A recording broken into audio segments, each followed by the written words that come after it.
Hi everyone, welcome to a new lesson, and today's lesson is why and how to use if you don't mind, I'd like to do something.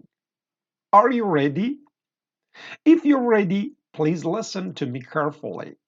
My dears, mind means oppose or disagree with something or somebody. So, if you don't mind means if you don't oppose or if you don't disagree with me.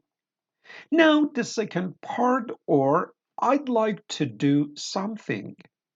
I'd like is the contraction of I would like. As you know, would like is a polite way to say want or like. So, I would like means I want or I like. So, when you say, if you don't mind, I'd like to ask you some questions, this sentence means if you don't oppose or if you don't disagree with me, I want or I'd like to ask you some questions. Did you learn?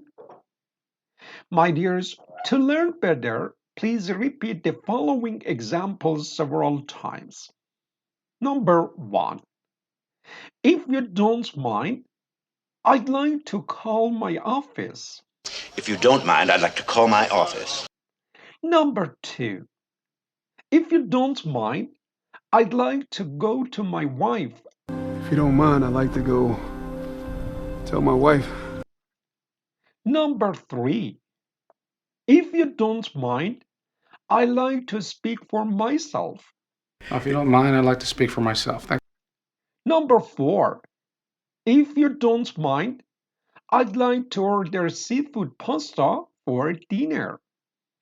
And number five, if you don't mind, I'd like to extend my subscription for another year.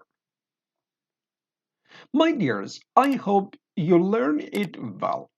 Have a good time and bye for now.